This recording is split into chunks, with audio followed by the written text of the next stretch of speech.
Hello guys, कैसे हैं आप लोग। आज शुरू करेंगे 6M बी फार्म बायोटेक का फर्स्ट यूनिट में हमारा बायोफार्मास्यूटिक्स का इंट्रोडक्शन टॉपिक है, जिसमें एब्जॉर्प्शन और डिस्ट्रीब्यूशन। तो आज हम देखेंगे एब्जॉर्प्शन के बारे में। तो एब्जॉर्प्शन क्या होता है। एब्जॉर्प्शन एक प्रोसेस है जिसमें ड्रग का site of administration to systemic circulation क्या मूवमेंट होता है।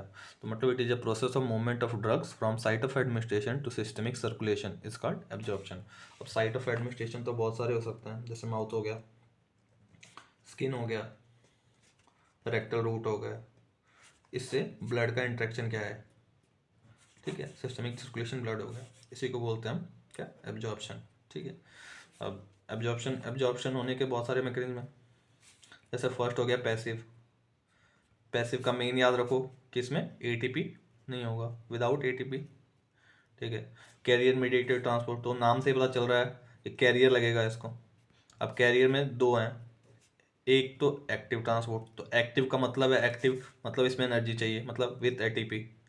और दूसरा है फैसिलिटेटेड डिफ्यूजन। फैसिलिटेटेड डिफ्यूजन में कुछ नहीं होता। फैसिलिटेटेड डिफ्यूजन में हमें बस एक कैरियर कैरियर की ज़रूरत होती है एक जगह से दूसरी जगह ले जाने के लिए, मतलब बस कैरियर का काम करता है इसमें, विदाउट एक्सपेंडिचर ऑफ एटीपी काम करता है। तीसरा है आपका क्या, वेसिकुलर ट्रांसपोर्ट। वेसिकुलर ट्रांसपोर्ट में दो हैं, फेगोसाइटोसिस और पिनोसाइटोसिस। फेगोसाइटोसिस कुछ नहीं है। फेगोसाइटोसिस में हम करते हैं कि मतलब सॉलिड पार्टिकल्स कैसे सेल के अंदर जाते हैं, इसको बोलते हैं फेगोसाइटोसिस। और पिनोसाइटोसिस में लिक्विड पार्टिकल्स। ठीक है। और चौथा है आपका कौन सा, पोर ट्रांसपोर्ट। पोर ट्रांसपोर्ट कुछ नहीं है, जो नॉर्मल पोर होते हैं उसके थ्रू ट्रांसपोर्ट होता है। ये मेनली ट्रांसपोर्ट होता है प्रोटीन के लिए जो पोर्स होते हैं उसका ट्रांसपोर्ट के लिए। और पांचवा है आपका ion pair transport. Ion pair transport नाम से ही पता चल रहा है कि कोई आयन अनआयनाइज ड्रग होगी, वो आयनाइज होके और आयन पेयर के थ्रू ट्रांसपोर्ट हो जाए। ठीक है। इसके मैकेनिज्म देखते हैं, तो स्टार्ट करते हैं पैसिव डिफ्यूजन से। पैसिव डिफ्यूजन में क्या है, it is the movement of drug solute from higher concentration to lower concentration without expenditure of ATP, मतलब इसमें एटीपी का खर्च नहीं होगा, इसीलिए इसको बोलते हैं डाउन हिल ट्रांसपोर्ट। अब इसकी प्रॉपर्टीज देख लेते हैं, जैसे कि ड्रग की फिजियोकेमिकल प्रॉपर्टीज। अब ड्रग छोटा है तो जल्दी पास हो जाएगा, अनआयनाइज्ड है तो जल्दी पास हो जाएगा, और लिपोफिलिक है तो जल्दी पास हो जाएगा। अब लिपोफिलिक क्यों है, तो लिपोफिलिक इसलिए क्योंकि अगर सेल मेम्ब्रेन तो लिपिड की बनी होती है, लिपोफिलिक फॉस्फोलिपिड की बनी होती है ना, तो लिपिड की बाइलेयर होती है। अगर कोई लिपोफिलिक ड्रग होगी तो वो इजीली क्रॉस कर जाएगी इसको, इसलिए लिपोफिलिक ड्रग क्रॉस कर जाती है जल्दी।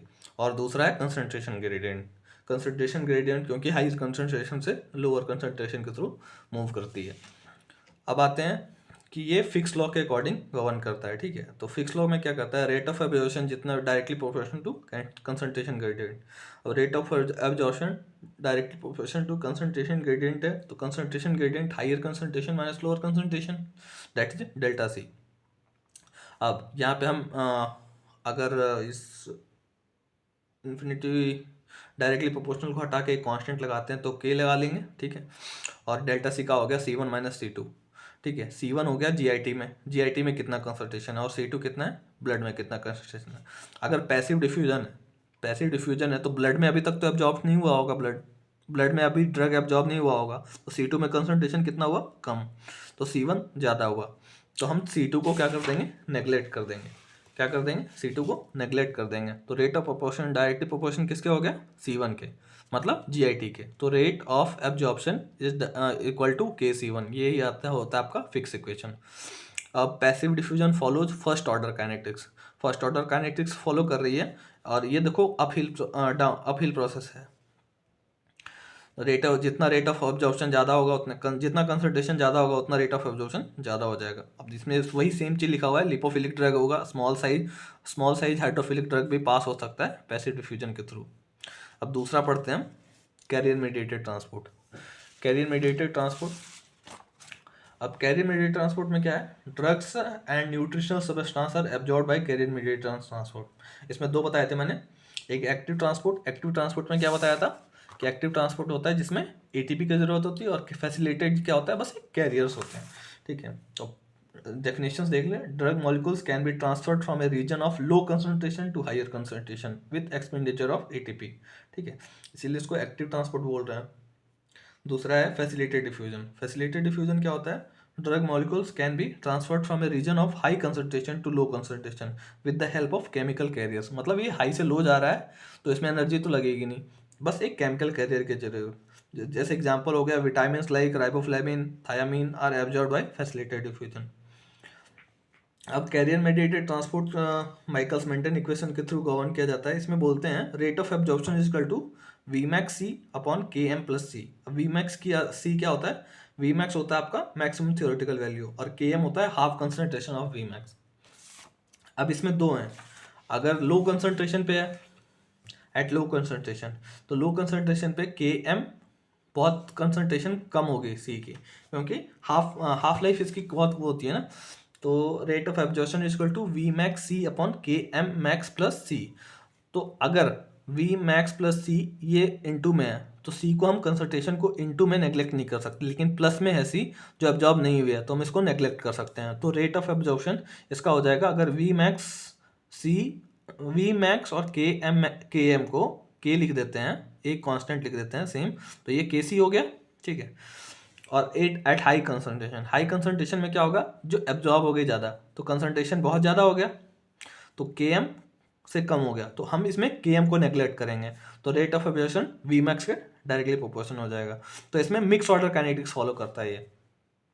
तो मिक्स ऑर्डर काइनेटिक्स है कि पहले इनिशियल में बढ़ा उसके बाद कांस्टेंट हो गया। फिर तीसरा है आपका वेसिकुलर ट्रांसपोर्ट। वेसिकुलर ट्रांसपोर्ट क्या होता है? Vesicular transport is the process of engulfing particles और dissolve material by the cell. मैंने बताया था आपको फेगोसाइटोसिस और पिनोसाइटोसिस। फेगोसाइटोसिस में सॉलिड पार्टिकल्स और पिनोसाइटोसिस में लिक्विड पार्टिकल्स। देखिए, phagocytosis it refers to engulfment of larger particles और मैक्रोमोलिक्यूल्स बाय द मैक्रोफेजेस, और पिनोसाइटोसिस में it refers to the engulfment of small particles और fluid by the macrophages. Vesicular transport तो यही है। अब आते हैं मैकेनिज्म ऑफ एक्शन। फेगोसाइटोसिस में क्या होता है और पिनोसाइटोसिस में क्या होता है? ये सेल मेम्ब्रेन ना इन्वेजिनेट कर जाते हैं, मतलब जैसे ये सेल है, यहाँ पे फेगोसाइटोसिस के लिए कोई ड्रग मॉलिक्यूल आई, ये अपने आप को इनगल्फ अंदर कर लेगी, मतलब ये इसके जाके अमीबा टाइप और ऐसे बाहर की क्लियर बना देगी, तो ये पार्टिकल अंदर आ गया और वैक्यूल के अंदर जाके ये इसको वो कर देगी। तो engulf the material incorporating in the cell membrane containing material from vesicle or vacuole within the cell. It is mainly used for absorption of orally administration like Sabin polio vaccine, मतलब orally administration वैक्सीन सारे इससे phagocytosis और pinocytosis के through absorb होते हैं। अब पांचवा आता है आपका पोर ट्रांसपोर्ट। पोर ट्रांसपोर्ट ये कनेक्टिव ट्रांसपोर्ट है, इसमें स्मॉल मॉलिक्यूल्स यूरिया ये सब ट्रांसपोर्ट होते हैं, ठीक है, सॉरी ये फोर्थ है। और अगला आता है आपका ion pair transport. Ion pair transport में स्ट्रॉन्ग इलेक्ट्रोलाइट ड्रग, जो इलेक्ट्रोलाइट ड्रग होंगे जो हाईली आयनाइज्ड होंगे वो इसके थ्रू मूव होते हैं आयन पेयर ट्रांसपोर्ट के थ्रू। बाकी आगे फैक्टर्स अफेक्टिंग ड्रग एब्जॉर्प्शन अगले लेक्चर में पढ़ेंगे।